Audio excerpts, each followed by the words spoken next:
Welcome everybody. For those of you who don't know me, I'm Helen Kennedy. My background is actually a Macmillan dietitian, but I've been working now for Macmillan Cancer Support as an information specialist for nearly 3 years. I decided to work for Macmillan because we had a cancer journey in our own family, really, a cancer experience. And my mother-in-law developed breast cancer about 20 years ago now. And she was treated for that and survived that, but unfortunately went on to develop ovarian cancer. And at the time I was working as a dietitian in another field, not necessarily oncology, and I tried to find out information about what we could do as a family, what could we do to support her. She went through stages where she couldn't eat, and there were lots of complex dietary problems at the time, not eating when she was going through a chemotherapy and all sorts of things. But we could not find anything about what kind of dietary approach or treatment might actually prevent a recurrence. At that point we didn't know, but she did go on and develop ovarian cancer when she came off tamoxifen. So again, we were struggling as a family to try and find information. And at that point I did think, come take a seat, and just bring some forward. We were struggling as a family, as I say, to try and find out more information. And I think more and more is known about diet now, but certainly, 15 years ago, even 10 years ago, we were struggling. Unfortunately though, some of that information is not always information that Macmillan or that Cancer Research UK or people like dietitians want out in the public domain, because every day there's a different story in the newspaper about diet, about caffeine, about coffee causing cancer, about red wine preventing cancer, about green tea preventing cancer. There's something every day, and I think if I ran a helpline, I'd probably be busy 24/7 because everybody's got a question about diet. But it's trying to find where is the sound information, where's the scientific evidence for this.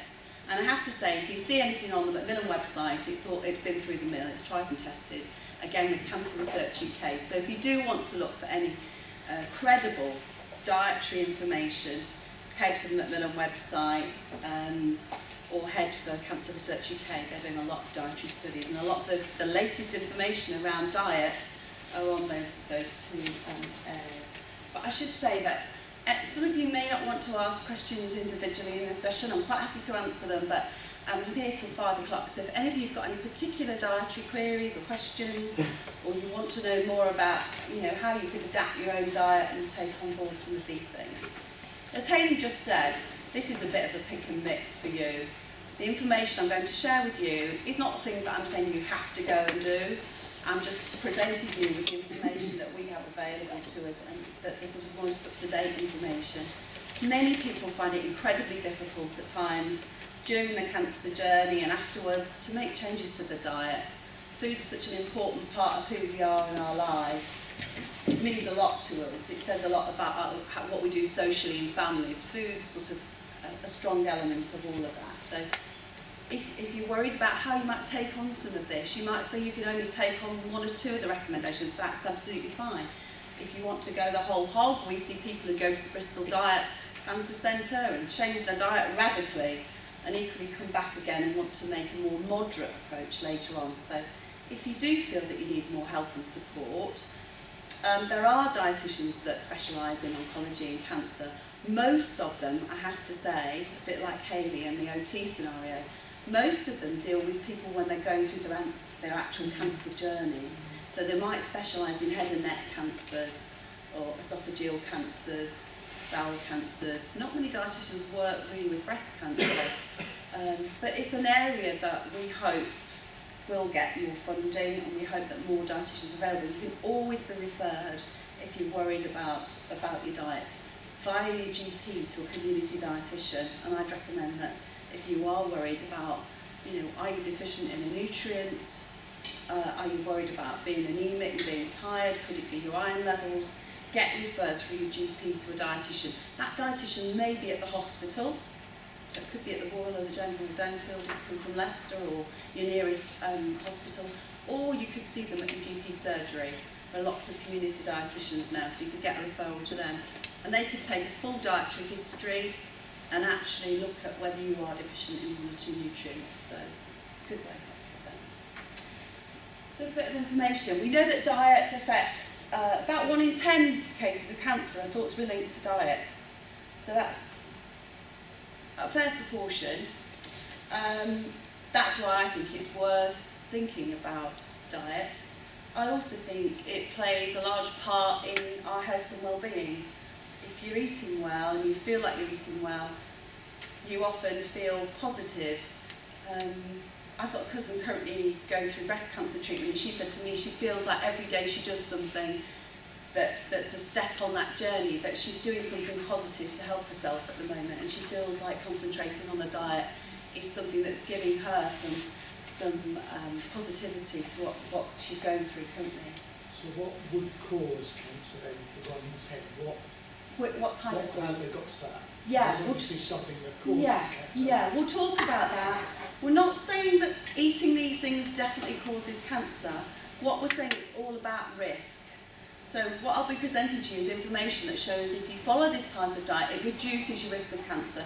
It doesn't mean to say that you're not going to get it.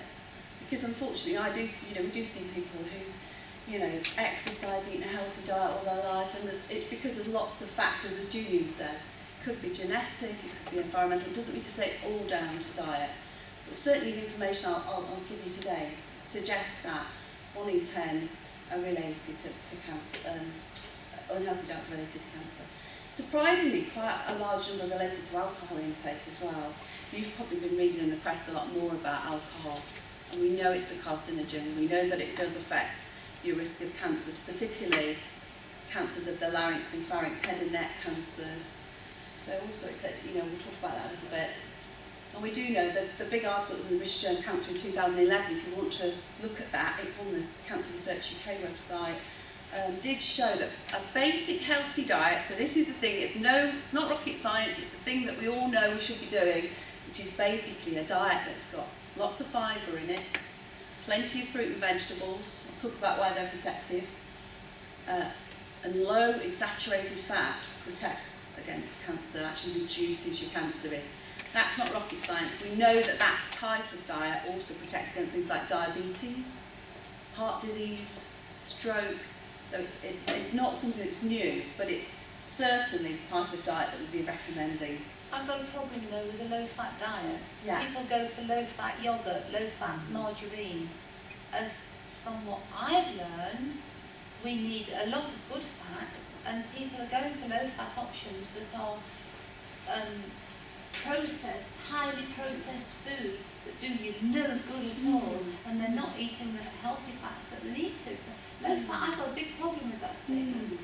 Low fat, lots of processed food are very high in saturated fats, so they're absolutely not the thing to be going. I'll talk about why we should. You've got low fat margarine. What's that? What does your body make of that? Well, we talk about low fat, we mean low in saturated fats and low in overall fat. So, as you said, substituting by sweeteners. It's a big problem. Substituting with sweeteners and water and chemicals. Again, sweetness is debatable, but definitely low fat. By that I mean not necessarily taking any alternative products, just eating less. So eating less fried food, eating less processed food. In this country we eat a lot of ready meals, a lot of takeaway food, very high in saturated fat, very high in total fats. So it's about what you... At the risk of being boring, you've just qualified that, and the vast majority of people don't hear you qualifying that statement. I think that's a dangerous statement, personally. Do you see what I mean? I think that message hopefully will be out there. Certainly it's a message for heart disease and diabetes. We know both of those are linked to your saturated fat intake and your total fat intake. I'll explain a little bit more why they're important, particularly for breast cancer. This table was actually produced by the World Cancer Research Fund. Jo may well have some copies if she has, if you can grab them. But this was results of a study that looked at all the complexities of diet and what we eat. And if you look at those, where the dark red boxes, it's where there was convincing evidence of an increased risk. The paler pink is a probable risk. And the blue ones, the deep blue ones, are where there was a convincing decreased risk. So if you want to look at those in a little bit more detail, I'll be going through the main ones of those, but they looked at all sorts of elements, including things like sugary drinks, alcohol, abdominal fatness, they looked at red meat, they looked at processed meats, So they looked at all aspects. I'm just going to summarise those for you. And in summary, those are the main findings. That alcohol was definitely linked to a higher risk of bowel, breast, larynx, liver, esophageal, oral cancers and cancers of the pharynx. That fat intake, that's total fat intake and a high intake of saturated fat, was definitely linked to breast cancer. That we know that eating plenty of fibre, so not having enough fibre in your diet, was linked to a higher risk of bowel cancer. That fruits and vegetables, when these were looked at, how much people took in their diets, was linked to cancers of the larynx, lung, esophagus, oral cancers and stomach cancers. Again, that not having sufficient milk and vitamin D in your diet was linked to bowel cancer. And processed and red meats, for the very first time, as part of this study, was linked to, if you eat a lot of red meat, and particularly processed meat, was linked to your high risk of bowel cancer. We'll talk about that. And lastly, salt, which has been looked at, particularly from sort of Chinese populations, things like that. We know that people with the highest intakes of salt actually have a higher risk of stomach cancer. And that is a concern because more and more people are eating processed food rather than home-cooked food. And processed food is stacked full of salt and saturated fat to make it taste better. So those are two elements we're going to talk about. So alcohol. I've got some information on alcohol. I'm not going to spend a long time about it, but you may want to have a look at particularly how many units. There's a guide in here to sort of add up how many units of alcohol you take a week. So we know it increases the risk of many cancers. We know it gives a 4 to 6-fold increase of these cancers if you drink 100 grams of alcohol a day. There's a way in here if you want to work out how many units you have. We'll talk about those in a minute. So the risk of breast cancer has been shown to be linked to alcohol intake. That's quite a surprise for many women, because I think many women think breast cancer is probably related to weight or fat intake, but it's actually been directly linked to the amount of alcohol you drink. So every 10 grams of alcohol, it's been shown to increase by 7 to 12%. So that additional 10 grams of alcohol a day is over the recommended amount. And the recommended amount for women is 1 unit a day for women and 2 units a day for men. If you want to look in here, it's quite surprising. There's a small glass of wine, 175 ml of wine, equates to 2 units of alcohol. That's not a lot, really. If you think about how much you might pour yourself at home in wine glasses seem to be getting bigger. For people, particularly at home, to pour bigger measures. So it's a good idea to try and work out how many units of alcohol you are having a week. Sorry, can I just ask, you know that top one? Yeah. The additional 10 grams, is that daily? That's over above that limit, yes, so that's every day. Okay. Yeah, over so if above. you binge drinking is... Yeah. If you look in here as well, what is surprising, if you go into a pub or wine bar and you ask for a large glass of wine, 250 ml, that's 3 units of alcohol. So it's very easy to see how you can very quickly get well above those limits. So if your limit's 1 a day, How many grams of alcohol are there in a unit? it depends, and here it will show you, if you want to work that out, there's about 16 grams of alcohol in a pint of beer, normal strength pint of beer, or a small glass of wine, so you can work that out. It also is linked to bowel cancer, so again, this sort of, some of the more recent studies around alcohol have linked it to 2 different cancers, both breast cancer and bowel cancer. We know that many more people drink more units than is recommended. It's not unusual to find that. Women, particularly in this country, have been shown to be increasing more alcohol, to be drinking more alcohol and more regularly. That's quite a recent thing. Over the last 5 years, that's been quite a significant increase. So if you've not thought about alcohol and it's linked to cancer risk, then I advise you to perhaps do the work out how many units you're having, have a look at when you drink, perhaps looking at measures, and even the size of the wine glass you use at home. Very practical things that might help. There are some of the, we're talking about how many grams. So an ordinary pint of ordinary strength lager, about 16 grams of alcohol. If it's a stronger lager, 24 grams of alcohol in a pint. So it's quite significant, the difference, depending on what type of alcohol you drink. It's more about the numbers of units over the whole week And again, we know that the message around sort of, you know, not binge drinking, not stacking all of that up and having it all in one go, from the point of view of your liver health, that's been shown to be a bad thing. Fruit and vegetables. You probably know a little bit about, there's a lot in the media about fruit and vegetables currently, and they're talking about curcumin today upstairs, which some of you know. What's that? Curcumin, Oh, is which that in is turmeric? turmeric, Yeah. Was that what it was? I didn't know what it was, so I didn't understand it. I was like, I don't know what that is. Like, is that what it is? That's point number one. I was going to for us, then. You Google didn't it. know what the talk was No, about. I was going to Google it when I got home. How I did didn't you know that understand. you wanted to go to the talk? No, I know. Yeah, today the researchers are here doing some of the work around curcumin, which is an active ingredient found in turmeric, which is in curry powder. I've heard the turmeric, but I didn't know that was what it was. Okay. So I'm not that stupid. Yeah, I mean it's been known in other cultures for a very long time that turmeric has sort of antiseptic, antibacterial properties. They're now testing it to see whether it has an impact on reducing the risk of bowel cancer, and it seems to be. Many people in Southeast Asian communities do add turmeric to hot water or milk and drink it, or use it in cooking, obviously, eat it raw. So again, it's just to spark the interest. The reason I say that is fruit and vegetables are kind of one of those things we're bored to death of hearing the message of 5 a day. I've got some of the wretched things here, 5 a day message sort of cards. You've all heard it. I don't need to talk to you about it, but very small, simple things, increasing your risk of, increasing the number of portions you have of fruits and vegetables has been shown to reduce your risk of many cancers. People might say, oh gosh, you know, I don't really like fruit, don't really like vegetables. There's lots of ways in which you could increase that. Fruit juice would count as a portion. Don't like cancer either. Don't like cancer either. You know, that's what we're prepared to do, really, to take control of our own health sometimes. Sure. We need to change some things. Sure. I think it's one of those messages that has been around so long, it's quite boring. People think, I'm not really that interested. If people are going through the cancer treatment, I often talk to them about having 8 portions a day, not 5. Doing things like juicing, adding in dried fruit, making smoothies using fruit, any way you can in which to boost it. We know that fruit and vegetables have very, very unique properties. So they are packed with antioxidants.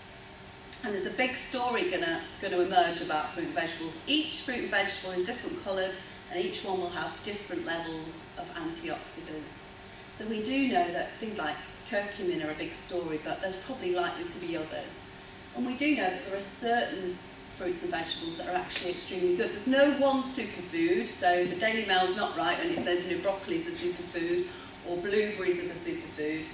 All fruits and vegetables have different elements in them. But all I can say is that one portion, so we call a portion something that fits in the palm of your hand, probably about 100 grams. So if you can take 5 or more portions of fruit and vegetables a day, preferably fresh, because their vitamin and mineral content are much higher, you will be doing quite a lot of good to reducing your risk of cancer. We do know it affects particularly head and neck cancers, so protecting that way. As I say, fruit juice will count as a portion. If you look, it's an easy message, but if you look at who's doing this has been around for 10 years, this idea of taking 5 portions. But only a third of women, 33% of women, and only sort of, you know, nearly 4 in 10 men actually take 5 portions of fruit and vegetables a day.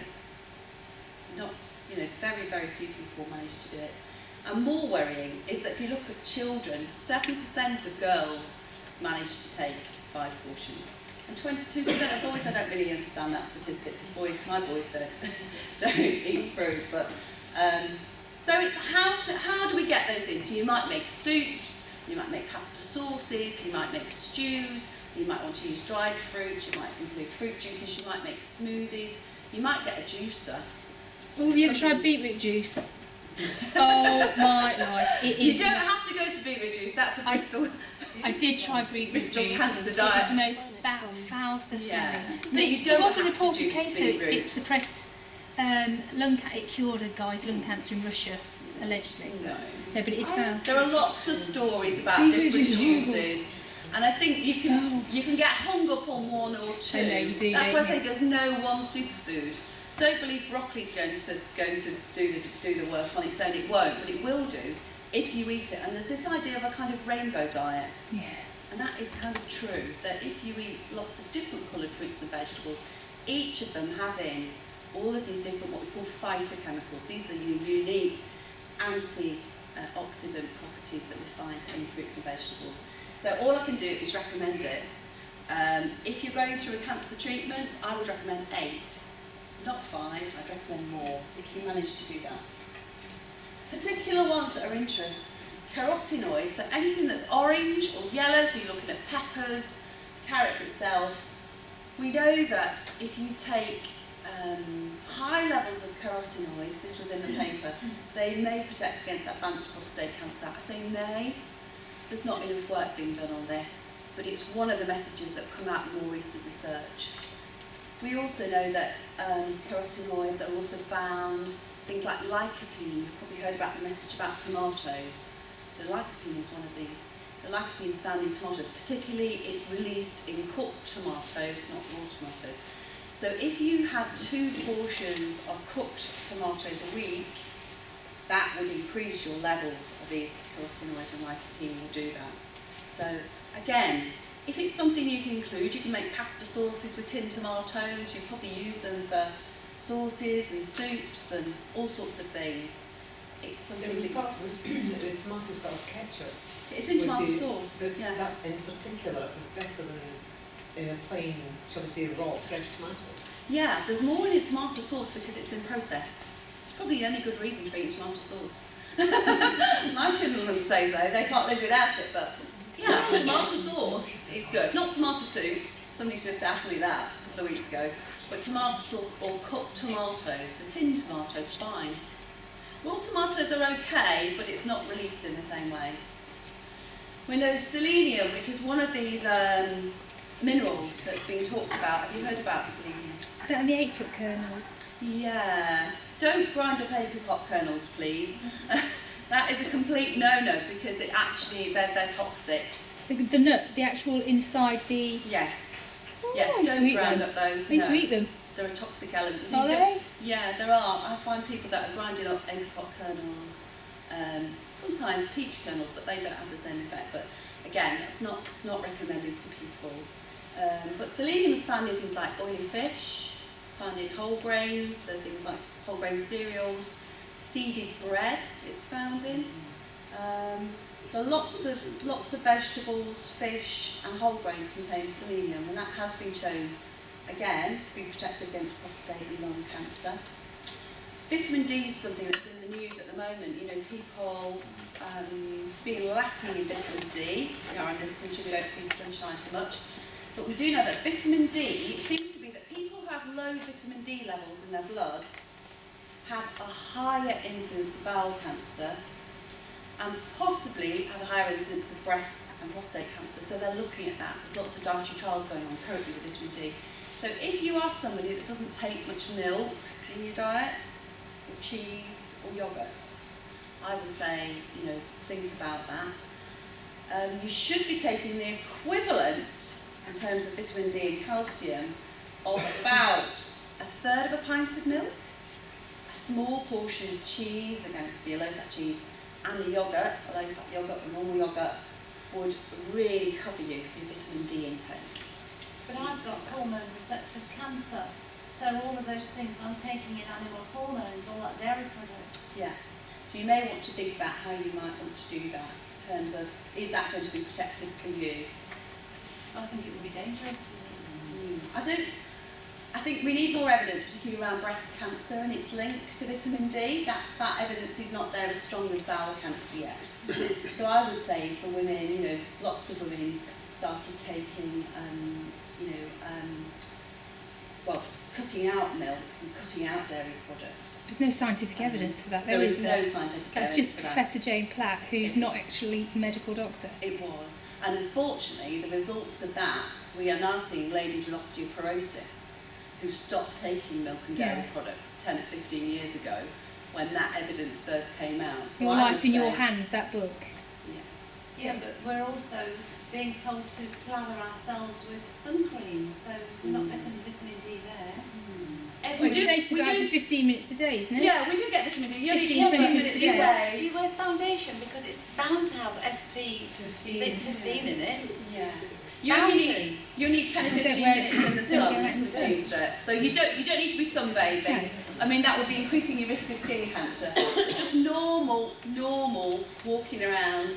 I mean, we don't get that much sunshine, but normal walking around, being exposed to the sun will produce that vitamin D. But some people have very low intakes, and I would definitely say to people, if you're worried about that, you need to get that tested. If you're somebody that's given up milk and dairy products, you're probably storing up some problems later on, particularly with regard to osteoporosis. Can I just say, I'm a vegan actually, Yeah. and I became a vegan 5 months before my treatment started. I had previously been a vegan for 3 years. Yeah, And I've actually got a good bone density. good. Obviously I eat lots of nuts and seeds. I Take eat soy soya milk. milk that is, has vitamin D added, Yeah. calcium, etc. Supplemented. etc. Yeah. And I do think there is something in this growth hormones in milk and dairy products. There's not enough research in that.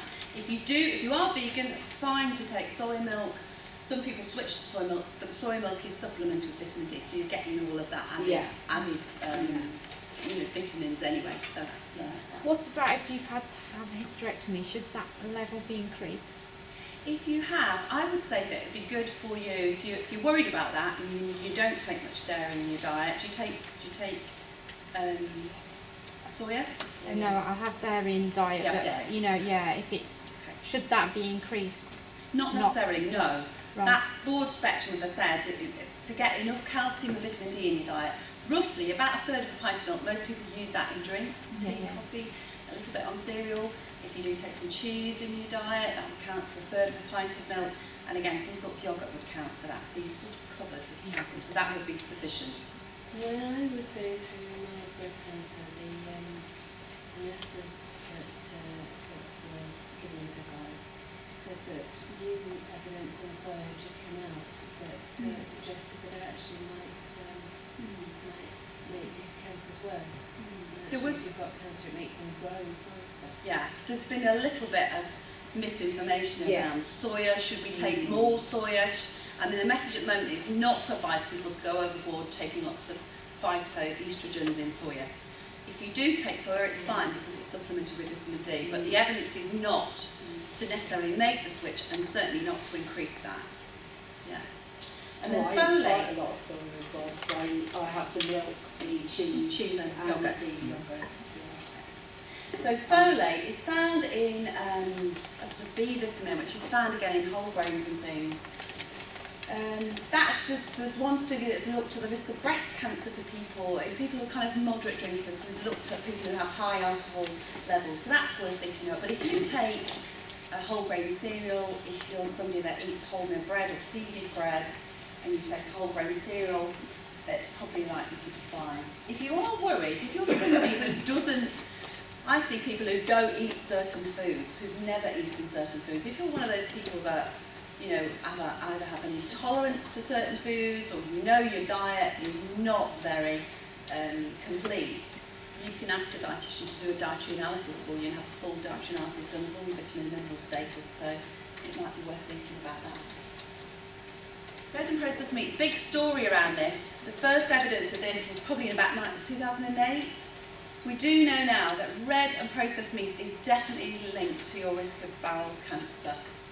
So the new recommendation is that you eat no more than 500 grams cooked weight of meat. So that's any red meat, so that's beef, lamb, pork and ham, a week. So if I presented a plate to you, I've not brought it today, sometimes I bring my plate of meat along, and 500 grams equates to 4 small burgers for the week. So that's quite a big change. We're big meat eaters in this country. We eat lots of red meat compared to other people. So I think for us it's a big change. I think it's starting to think about how can I eat less red meat, so eating more chicken or turkey or fish. Perhaps having red meat, cooking normally with it, but using more vegetables, so cutting down the amount you put into a dish of red meat and adding more vegetables to that instead. And the new recommendation is to avoid processed meat. That's a big ask because processed meat includes things like bacon, sausages, ham. And that's because processed meat contains simple nitrates. Nitrates, which you've probably heard of, which are linked to increasing your risk of bowel cancer. So there's lots of new evidence around. I don't expect people to go away and give up meat tomorrow and start, become vegetarian. But it's kind of thinking about how often do you eat red meat during the week, and are there ways in which you could perhaps reduce that a little bit? The other thing is you can make your own sausages, which are much more functional. Yeah, I mean, you may have a butcher that makes their own sausages. You may have, it's what goes into sausages and processed meat that's the problem. It's the chemicals that's added to those processes that's the problem. So would game be good for you then? Seems mainly coming from wild, though they farm it nowadays as well. It is farmed, yeah. I mean, it would still count as a red meat. So chicken and turkey wouldn't. And fish has been shown to positively be a good thing to have. So fish, the more fish you can eat, particularly from a sort of the omega-3 fats and things, is a positive thing to do. So you might decide that you want to try and eat a little bit more fish in your diet. You might decide that instead of having red meat 5 times a week, you have it 3 times a week, and you try and eat some more chicken. Some butchers, when they make their sausages, actually use a sausage mix into the meat rather than doing their own process. Yeah. That way you still get the Yeah. Sorry. Okay. You know, in terms of the red meat, like Yeah. being processed, does that include? Is that like minced beef? No, that would count as red meat. Right, but it's not It's not added anything to it. It's Right. minced by the butcher. It's not. Okay. Nothing's added to it. Right, that's okay. Then. Yeah. Dietary fibre. The UK recommendation for 18 grams a day. Average intakes are well below that. But if you manage to eat a whole grain cereal, wheated baked shredders, I shouldn't be advertising any, but you eat wholemeal bread, you eat your 5 portions of fruit and vegetables a day, you would be getting 18 grams a day fibre. That's been shown to be protective against bowel cancer, and the reason for that is it increases the transit time through the gut. So we think that any of these elements in your diet that may be causing cell change, there's no time for it to happen because it's speeding up the transit time through your gut. So we do know that elements of fibre, particularly elements within fibre, do change the sort of nature of what's happening within inside your bowel as well to be protected. So we do know fibre is protective, and we know it's particularly protective even if you do eat the red and processed meats, it seems to be protective. But we do know that... Does the fibre actually speed up peristalsis, or is it actually just because the body doesn't absorb the fibres so much, it just moves quicker through generally anyway? Yeah, it moves quicker through the gut, so it's transit time speeded up, but also that fibre, when it's actually digested in the bowel, it sort of changes the nature of what's going on in the bowel. So we do know it is protective and prevents sort of cell damage. So again, fairly easy message. You don't have to go eating brown rice. You don't have to change to whole grain pasta. If you did those simple things, changing the type of bread you eat to wholemeal or whole grain bread, eating breakfast cereal and getting your 5 a day, you'd get the 18 grams. Fat, interesting one. We do know that there is a 2-fold increase in breast cancer in women who eat the most saturated fat. So it was measured at 34 grams a day. Somebody eating 34 grams a day is probably eating a couple of processed meals, possibly a portion of fried food, chips, or a burger. So you're looking at somebody who's eating quite a lot of saturated fat.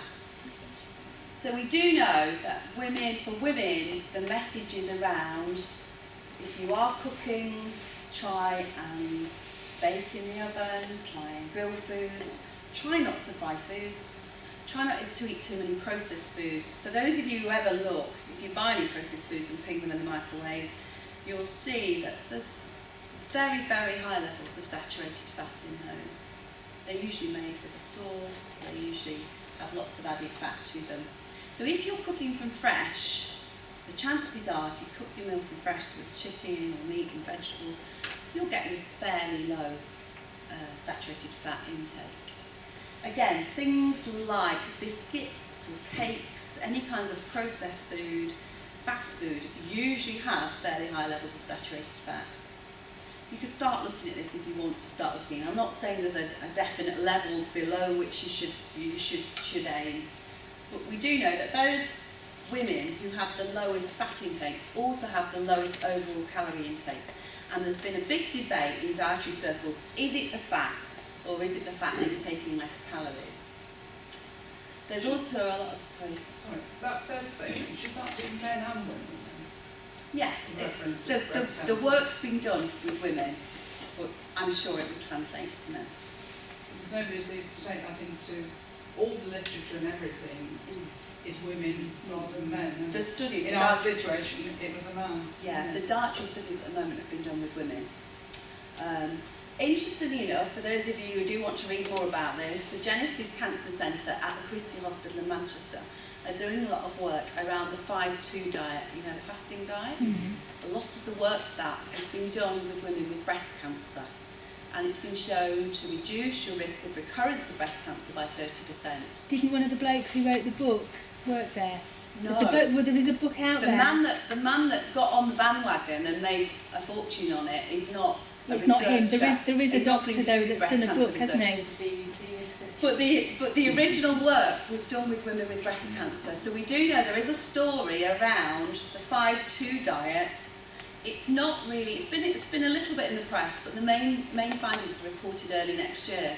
But I'm sure, pretty confident that the work does show, and it will be recommended, that if women want to adopt that diet, so it's 5 days of normal healthy eating, and 2 days reducing your calorie intake to 500 calories a day.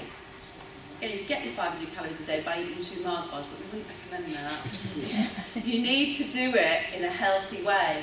And what happens on the 2 days that you fast, it can be any 2 days in a week, it reduces your body's hormone levels, so things like cortisol, growth hormone, insulin, and we think that's having a big impact on women's risk of breast cancer. So they're doing some more studies, but the findings of the original study are published next year, and also your risk of a recurrence of breast cancer. Where can you find out more about the diet, please? The 5-2 fasting diet, it's actually, there's lots of bookshops have it, but the one that I recommend is written by Dr. Michelle Harvey, and it's spelled Hervie. If you Google her, you can get her paper online. There is a doctor that's brought out a book. There is. And all proceeds will go to his charity, which Okay. is a breast cancer charity. Okay, I don't know whether it is Genesis or not, that one. What happened was the results were sort of known within the medical community, and then lots of people got on the bandwagon and made lots of money out of the 5-2 diet. But it's basically, we think it's related to how we used to eat and live. We didn't eat every day, we were hunter-gatherers, we didn't eat every day, but it's something to do with reducing the levels of insulin, cortisol and growth hormone. But if you're interested, read some more, and there will be a lot more about that. That is a big story for breast cancer. It probably will change the way in which we make recommendations to women with breast cancer about how they eat, what they're eating. Michelle Harvey, Hervie. Yeah. Diet and prostate cancer. Great, we've got Norman and Stuart in the room, probably want to talk a little bit about this, but in terms of prostate cancer, what we do know is lycopene in tomatoes has been shown to reduce the risk. Selenium, again, has been shown to be protective, which I said mentioned oily fish, whole grains, nuts, pulses, particularly soya. Some evidence about green tea, but it needs to be 6 cups a day. Don't know that many people who like drinking green tea. And again, that's the antioxidants that are in green tea that prevents that. And we do know that there is some evidence around the red and processed meat story. There's not been a great deal of what I call sort of quantifiable research done with prostate cancer, and there needs to be more. There's been a lot of dietary studies with breast cancer, been a lot of dietary studies with bowel cancer, but not enough around prostate cancer. But again, those are changes which you probably would do as part of changing your diet to be more healthy anyway. Maybe the green tea is a bit of an anomaly, but the rest of things you probably will include in a healthy diet. So diet and breast cancer, we talked about that. Trying to reduce the amount of fat you eat, particularly saturated fat. The big story with breast cancer is that after the menopause, women who are over the weight have a 30% increase in their risk of developing breast cancer. So we do know that breast cancer is related to weight. It's definitely related to fat intake. And we do know that those women that even manage to lose a small amount of weight, particularly after the menopause, it doesn't seem to make a difference before the menopause, do reduce their risk. And we do know that breast cancer is linked to alcohol, which I mentioned earlier, which is fairly new. So messages: be as lean as possible without becoming underweight. Be physically active for at least 30 minutes a day. Physical activity, those of you that go and see the videos, I've got some information over there as well. Doing 30 minutes of physical activity a day has a direct effect on your risk of bowel cancer. We know that now. Limiting the consumption of energy-dense foods. Most processed foods are high in saturated fat, sugar and salt. So the message is eat fresh. If you do eat fresh, you limit the amount of things, you're probably likely to be having a healthy diet. That's really hard to get to. I haven't seen lucky numbers for years.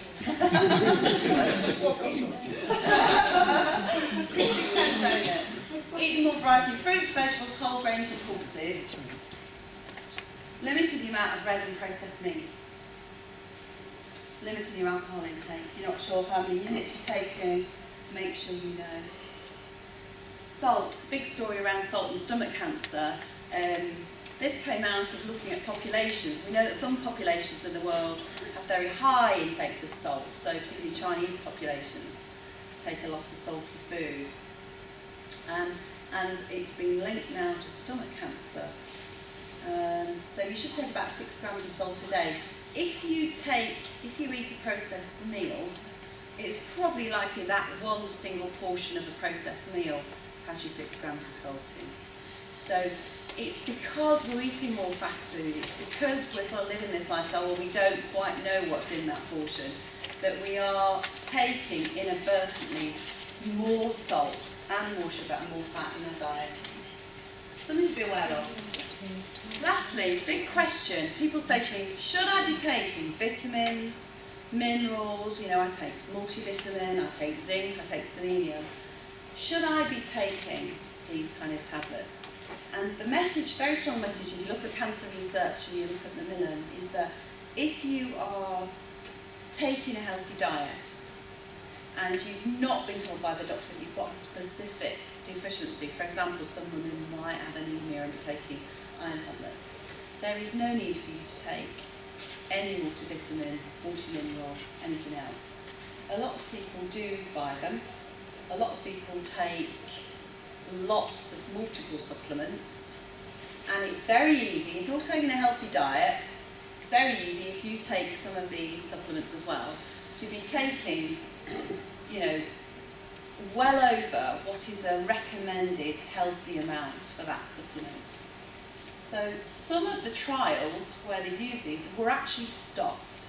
There was one where they supplemented with zinc and vitamin E for prostate cancer. They actually stopped it because it was actually causing more cancer than it was protecting.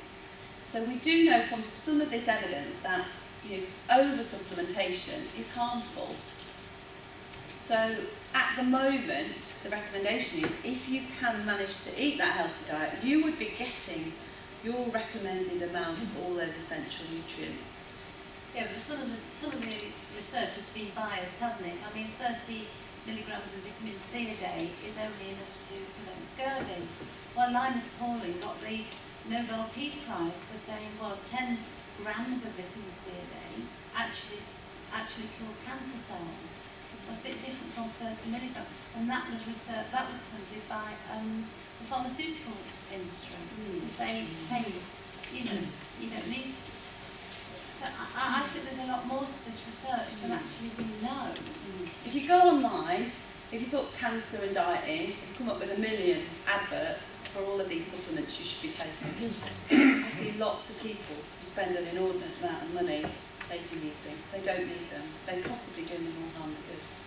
I think, you know, the message is, eat a healthy diet, do it naturally. Why do you need to take these? Unless there is a specific reason, and things like turmeric, the curcumin story may, you know, that's a specific element that is going to hopefully show to be protective. But otherwise, you don't need to take multiple supplements. Is that only in bowel cancer? Yeah, they're testing it currently with bowel cancer, yeah. Are they going to Being roll that out protected. with other cancers then? Well, they're looking at bowel cancer at the moment. If you want to talk to Lynn Howells, she's the part of the team that are doing research. I don't know if you're part as well. No, sort of. If you want to talk to Lynn Howells, they've got a stand here as well, just to say where they're up to with different types of cancer. But currently, they're looking at it from the point of view of bowel cancer. Yeah, yeah. No, I'm just wondering as a matter of interest, you know. We're only giving it with chemotherapy. Yeah, I think currently. They're looking at it to see whether it could be preventative. So, you know, by taking this, a bit like the sort of aspirin story and things, could it be preventative? All of the things that I've told you today have been shown to be reducing risk. So reducing your risk before you've had a cancer experience. All I can say that we would think that would translate to people who've already had a cancer experience, reducing the risk of recurrence. And all of this would mean that you were supporting your own body's response in terms of immune function and general health and well-being. So that's the idea really, that a healthy diet improves your health and well-being, will hopefully, you know, support you in terms of you've had a cancer experience, reduce the risk of another cancer. There's not enough research. I'll be the first person to say Cancer Research UK are doing a lot more. I think there'll be a lot more work coming out, but I would say if you are wanting to make changes, look at CRUK's website, look at things where there is some scientific evidence, information. If you took what's in the media every day, you change your diet every other day, and nothing would work. And eat chocolate. And eat chocolate, yeah, definitely. If you want to look, I've got some information here as well. If you're interested and you want to go to the Macmillan website, there is a video link there, which is Diet and Cancer, which I've made, which is about health and well-being in cancer treatment, which goes through a lot of the things we've said here. The link as well that you're going to be given today, there is a dietary podcast that Julian's done, one on bowel cancer and one on breast cancer. So if you want to listen to the podcast that I've done, you can listen to those as well. If there's any questions, I don't know how we're doing for time, but if anyone's got any questions, or you can speak to me individually. When you mentioned about the hormones in milk, is it better to buy filtered milk? Which milk, sorry? The filtered milk, like the pure milk? Yeah, it's not been shown. I have to say that there's not enough evidence to look at things like, you know, the hormones in milk and filtered milk has not been shown to have any difference. There's also been, I'm just thinking about that, a lot of people ask me whether they need to eat organic food, and there's been no difference shown whatsoever between organic and non-organic food. What about pesticides then? Well, what we would say is wash fruit and vegetables well, remove the pesticides, but there's not been shown to be any difference between whether you eat organic food and non-organic food. In terms of there's no difference in its vitamin content, there's no difference in its mineral content, phytochemical content. I agree about pesticides. It's important that if you are eating fruit and vegetables that you do wash them well and remove any residue. I mean, I'm third generation breast cancer, and I actually changed to an organic vegan diet. I've been vegetarian for 20 years, and I changed 5 months because I felt so ill. I used to wake up every day wishing I were dead. I felt that ill. Yeah. And I actually had secondary breast cancer in the lymph nodes by the time that I managed to get actually seen and diagnosed.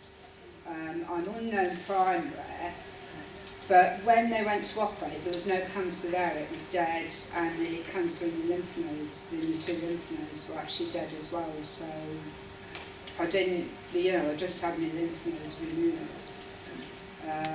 You know, and I do think that organic vegan diet has actually been very beneficial in that, you know. And I would never say to anybody, you know, if you feel that's helpful for you and you want to make that choice of choosing organic, what the message is that you don't have to eat an organic vegan diet, that this type of healthy diet. I see lots of people go and follow the Bristol programme or lots of different programmes. the main thing I say is don't do anything that's dangerous. What's You the know, vegetable apricot program? kernels crushed, you know, have cyanide in them. I've seen people doing that, you know. People go to extreme lengths sometimes to follow dietary recommendations that they've read about. That But you are will try possibly doing them anything. harm. Absolutely It's desperation, you will. isn't it? You will, but sometimes people don't know what harm they're doing. No. I often see people who have taken multiple supplements and taking like 300 times the recommended daily amounts of something. That Oh, no, I again don't is take any supplements. that again But what is not the Bristol healthy. diet? I've never heard of that. What the is Bristol that? diet. It's a vegan. It's a Oh, is it? vegan diet, and it's wheat-free, dairy-free, and obviously very, very much supplemented with antioxidants. So a lot of it is around juicing vegetables, eating raw food rather than cooked food. Yeah. Again, you don't have to go to those extremes. You know, if you cook vegetables for a short amount of time in a small amount of water, you'll retain the vitamin content. Oh, You know, absolutely. it's thinking about how you're cooking food as well. Yeah. Quite important. I didn't mention there as well burnt meat. Just to go back to the meat story, I just remembered I had a question about that from somebody earlier. Burning meat, particularly, we usually burn it on barbecue, don't we? I'm looking at men here because my husband usually burns meat. Has been shown has been shown to be particularly harmful. Seems to be a chemical change that happens when you do cook meat, and it is burned. So that is another recommendation on the meat side, that you shouldn't be eating meat that's char grilled or particularly burned. So that's along with the red and processed meat story.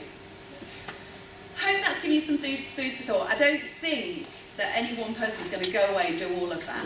If you do a few of those things, or if you feel empowered to make any one of those changes to your diet, I think it would be a positive step for you.